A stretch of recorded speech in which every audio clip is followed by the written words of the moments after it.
యామిని మీద ప్రేమ కలగదు. తన మనసులో కూడా ఎలాంటి ఫీలింగ్ రాదు, అసలు థాటే ఉండదు. మరి యామిని ఎందుకు ఇంతలా ప్రేమ చూపిస్తుంది? పైగా నేనంటే ఇష్టమని చెప్పడంతో పాటు నేను కూడా తనని ఇష్టపడ్డాను అని చెప్తుంది. అసలు నాకు ఎక్కడ కూడా తనను ఇష్టపడ్డట్టుగా నాకు ఏమీ అనిపించడం లేదు. మరి ఇదంతా ఎలా జరుగుతుంది? యామినిని నేను ప్రేమించలేదా? వేరొక ఎవరినైనా నేను ప్రేమించానా అని చెప్పి యామిని తండ్రిని అడుగుతూ ఉంటాడు రాజైతే. ఈలోపు యామిని రానే వస్తుంది.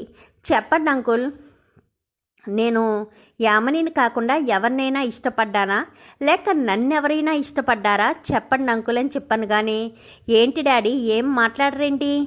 బావంటే నాకంటే బావ ఇష్టమని చెప్పు. ఎవరితోని బావ అంత అలా క్లోజ్గా ఉండేవాడు కాదని చెప్పు డాడీ అని చెప్పి ఇంకా యామిని కాస్త వచ్చేసరికి ఇంకా రాజ్ ఏం మాట్లాడకుండా అక్కడి నుంచి వెళ్ళిపోతాడు.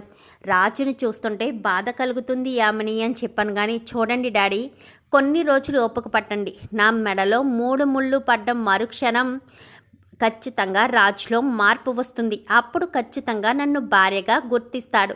ఈ కొన్ని రోజులు రాజ్ ఎలా ఉన్నా మీరు పట్టించుకోవద్దు అంటూ యామిని అని అక్కడి నుంచి వెళ్ళిపోతుంది. తన సంతోషం మించి మనకేం కావాలండి? ఎందుకు పదే పదే దాన్ని బాధ పెడుతూ ఉంటారు? దాని సంతోషం కోసమే కదా మనం ఎన్ని నాటకాలు ఆడుతున్నామో అర్థం చేసుకోండి అంటూ ఇంకా వైదేహి అనేసరికి మీకు నచ్చినట్టు చేసుకోండి, నాకైతే ఈ పెళ్ళి జరగడం, రాజ్ ఇక్కడ ఉండడం అస్సలు ఇష్టం లేదు అని చెప్పి యామిని తండ్రి వెళ్ళిపోతాడు. ఇంకా అలా వెళ్ళిపోయిన తర్వాత రాజు కావ్య కోసం ఫోన్లు మెసేజ్లు చేస్తూ ఉంటాడు. కానీ కావ్య కోపంతో ఫోన్ కానీ మెసేజ్ కానీ దేనికి రిప్లై ఇవ్వదు. ఏంటి ఈ కళావతి గారు ఫోన్కి మెసేజ్కి రిప్లై కూడా ఇవ్వడం లేదు, నేను ఫోన్ చేసినా కానీ ఫోన్ లిఫ్ట్ చేయడం లేదేంటి? నాకేమో కళావతి గారితో మాట్లాడాలని నా మనసు పదే పదే చెప్తుంది, ఆవిడతో మాట్లాడమని. నా మనసు ఏమో కొంచెం కూడా ఎదురు చూసే పరిస్థితిలో లేదు. ఆవిడేమో ఫోన్ లిఫ్ట్ చేయడం లేదు. నేను ఏం చేయాలి? ఆవిడ అడ్రస్ ఎలా కనుక్కోవాలి అనుకుంటూ రాజ్ అయితే తికమక పడిపోతాడు. ఎందుకంటే యామిని వచ్చి తనతో మాట్లాడినా ఇష్టపడని రాజు కావ్య కోసం మాత్రం పరితపించిపోతాడు. కావ్యను చూడాలి, కళావతితో మాట్లాడాలి అన్న తన భావన మాత్రం అస్సలు పోదు.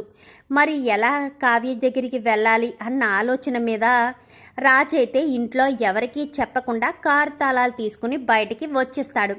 అలా వచ్చేసిన రాజు తన మనసు ఎలా దారి చూపిస్తే అలా దారి చూపినట్టుగా వెళ్ళిపోతాడు. వెళ్ళిపోయేసరికి నేరుగా దుగ్గిరాలింటికి వెళ్ళిపోతాడు. వెళ్ళి బయట అంతా చూసేసరికి ఈ ఇంటికి నేను ఇంతకు ముందు వచ్చానా? వచ్చినట్టు నా మనసు కనిపిస్తుంది. అసలు ఈ ఇంటి దారి నాకెలా తెలుసు? కారు సడన్గా ఇక్కడికి వచ్చి ఆగడం ఏంటి? అంటే ఈ ఇంటికి నేను ఇంతకు ముందు వచ్చుండొచ్చు. నేను కళావతి గారి కోసం కదా నేను బయలుదేరాను. మరి ఇక్కడికి వచ్చి నా మనసు ఎందుకు ఆపింది? కారు కూడా ఇక్కడతోటే బ్రేక్ ఎందుకు పడింది? అసలు ఏంటిదంతా? అసలు ఇంట్లో ఎవరుంటున్నారు అనుకుంటూనే అడుగడుగున వేసుకుంటూ వెళ్తూ ఉంటే రాజ్కి ఏదో మైండ్లో కొంచెం గతం తాలూకు జ్ఞాపకాలు తిరుగుతూ ఉంటాయి. ఆ ఇంట్లో ఆడినట్టు, పాడినట్టు, పరుగులు పెట్టినట్టు, ఆ ఇంట్లో వాళ్ళతో సందడి చేసినట్టు, కావ్యతో హ్యాపీగా ఉన్నట్టు, మొత్తం అంతా కూడా ఒక చీకట్లో నెగిటివ్ అంటే నీడలాగా, ఒక షాడోలాగా కనిపిస్తూ ఉంటాయి. రాజ్ అన్నీ దాటుకుని ఇంకా గడప దాటి లోపలికి అడుగు పిలా పెడుతూ ఉంటాడు. అప్పుడే అందరూ కూడా రాజు వంక చూస్తారు. ఒక్కసారిగా అందరూ షాక్ అయిపోతారు. ముఖ్యంగా రుద్రాని. రాజు చనిపోయాడు కదా, రాజు బ్రతికి రావడం ఏంటి? అంటే నాకే కనిపిస్తున్నాడా ఏంటి అనుకుంటూ రాహుల్ని గిల్లేసరికి మమ్మీ అని గట్టిగా అరుస్తాడు. లేదురా, రాజు నాకు మాత్రమే కనిపిస్తున్నాడా అని అనుమానంతో గిల్లాను అనగాని, అది నువ్వు గిల్లుకోవాలి కదా మమ్మీ, నన్ను గిల్లడం ఏంటి అనగాని, నన్ను గిల్లుకుంటే నాకు నొప్పి వస్తుంది కదరా, అందుకే నిన్ను గిల్లాను. రాజు వచ్చాడు మమ్మీ, నా కంటికి కనిపిస్తున్నాడు, అందరూ చూస్తున్నారు. రాజు మాత్రం వింతగా చూస్తున్నాడు. ఏంటో నాకు అర్థం కావట్లేదు. కొత్త ప్లేస్కి వస్తే మనమంతా ఎలా చూస్తామో ఆశ్చర్యంతో అలా చూస్తున్నాడు రాజ్ అనుకుంటూనే అందరూ కూడా నాన్న రాజ్ ఇన్ని రోజులు ఎక్కడికి వెళ్ళిపోయావరా, కావ్య నమ్మకమే గెలిచింది అనుకుంటూ ఇంకా రాజ్ అని చేయి పట్టుకుని లోపలికి తీసుకొస్తాడు. తీసుకొచ్చేసరికి తీసుకెళ్ళి సోఫాలో కూర్చోబెట్టడంతో అందరూ కూడా ఇప్పుడు నువ్వు క్షేమంగా తిరిగొచ్చావు, ఇంకా నాకు ఎలాంటి బెంగా లేదురా అనుకుంటూ అందరూ కూడా చాలా ఆప్యాయంగా పలకరిస్తూ ఉంటారు. రాజ్కి ఆ మాటలు అవన్నీ కూడా తన చెవుల నుంచి మైండ్కి తాకుతూ ఉంటాయి. అది తన గతం అన్నట్టుగా రాజ్ కనిపిస్తూ ఉంటుంది. ఇదంతా ఈ మాట నాకు తెలుసు, ఈ మనిషి నాకు తెలుసు, ఈ ముఖం నాకు పరిచయం ఉంది అన్నట్టుగా రాజు మనసు, రాజు మైండు అలానే ఆలోచిస్తూ ఉండగా ఇంకీలోపు కావ్య రాజు వచ్చేశాడు, కావ్య నీ నమ్మకమే నిజమైంది, నీ భర్త తిరిగి వచ్చేశారు అని చెప్పాను. కానీ భర్త అనుకుంటూ ఒక్కసారిగా రాజు వెనక్కి తిరిగి చూస్తాడు. చూస్తే ఎదురుగుండా కళావతి గారు నా భార్య.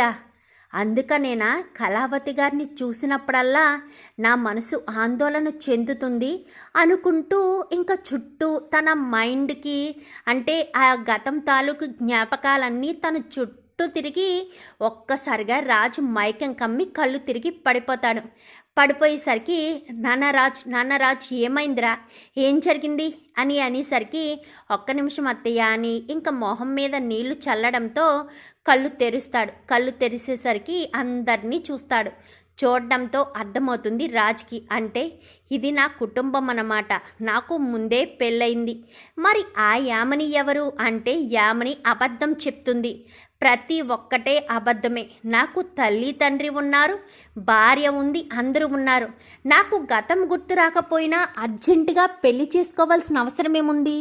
గతం గుర్తొచ్చాకైనా పెళ్లి చేసుకోవచ్చు కదా. నేను నిజంగా తన్ను ప్రేమించిన వాడినే అయితే గతం గుర్తొచ్చాకైనా సరే తనను ప్రేమిస్తాను కదా. కానీ నేను ప్రేమించలేదు. కళావతి గారు నా భార్య కాబట్టే గతం మర్చిపోయినా కళావతి గారే నాకు గుర్తొస్తున్నారు అని చెప్పి రాజ్ అనుకుని ఇంకా అక్కడి నుంచి కాస్త గదిలోకి తీసుకువెళ్తుంది. మీకు గతం గుర్తొచ్చిందా అని చెప్పాను కానీ లేదు కళావతి అని చెప్పాను కానీ మరి నన్ను కళావతి అని పిలుస్తున్నారు, ఈ ఇంటికి ఎలా వచ్చారు మీరు అని చెప్పాను కానీ అదే నాకు అర్థం కావట్లేదు. నువ్వు ఫోన్ చేయకపోవడం, మెసేజ్ చేయకపోవడంతో నా మనసు చాలా ఆందోళన పడింది. ఏదో రకంగా నీతో మాట్లాడాలని, నిన్ను చూడాలని నా మనసు పదే కోరుకుంది. బయటికి వచ్చి కార్ తీశాను. కార్ని ఎటు తీసుకువెళ్తున్నానో ఏంటో కూడా నాకు అర్థం కాలేదు. సడన్గా ఇంటికి వచ్చేసరికి బ్రేక్ వేశాను. తీరా మోసి చూస్తే ఈ ఇల్లు నాకు తెలిసినట్టుగా అనిపించింది. నా ప్రతి అడుగు వేస్తే ఏదో నాకు గతం తాలూకు జ్ఞాపకాలు వస్తూ ఉన్నాయి.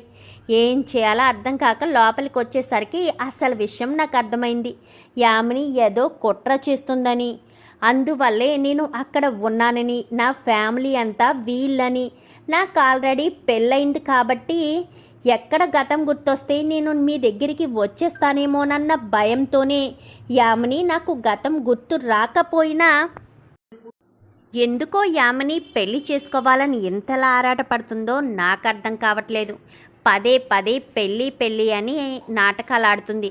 నిజంగా వాళ్ళ నాన్నగారికి వచ్చింది హార్ట్ అటాక్ కాదన్న విషయం నాకు తెలుసు. పెళ్లి కోసమే మాట తీసుకున్నారన్న విషయం కూడా తెలుసు. ఏం చేయాలో నాకు అర్థం కావట్లేదు. మీకు చెప్తే ఏదొక సలహా ఇస్తారనే మీకు ఫోన్లు మెసేజ్లు చేశాను. ఇక్కడికి వచ్చేటట్టు నా మనసు ఇక్కడ వరకు తీసుకొచ్చింది.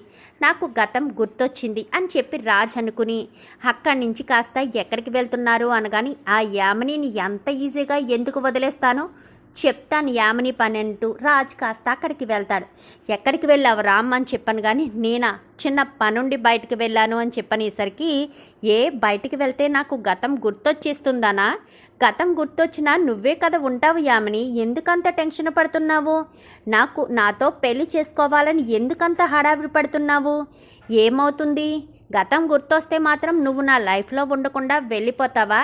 గతం ముందు నువ్వే, గతం తర్వాత నువ్వే, అలాంటిటప్పుడు ఎందుకంత టెన్షన్ పడాలి నువ్వు అంటూ రాజ్ అనేసరికి యామిని కాస్త టెన్షన్ పడుతూ ఉంటుంది. ఇప్పుడు ఏమంటావు రామ్ అని చెప్పాను కానీ గతం గుర్తొస్తే నువ్వు నేను ప్రేమగా ఉన్న విషయాలన్నీ కూడా జ్ఞాపకం వస్తాయి కదా, అప్పుడు మనం సంతోషంగా పెళ్లి చేసుకోవచ్చు. అంటే నాకు గతంలో నీతో సంబంధం లేదా? నాకు గతం గుర్తొస్తే నిన్ను వదిలి వెళ్ళిపోతానని భయమా? అందుకోసమని నువ్వు ఇలా పెళ్ళికి తాపత్రయపడుతున్నావా అంటూ రాజ్ అనేసరికి ఒక్కసారిగా యామిని షాక్ అవుతుంది. చూద్దాం మరి రాబోయే ఎపిసోడ్స్లో ఇలాగే జరగాలని మీరు కూడా కోరుకుంటే వీడియో నచ్చితే లైక్ చేయండి, ఛానల్ని సబ్స్క్రైబ్ చేసుకోండి. Thank you for watching.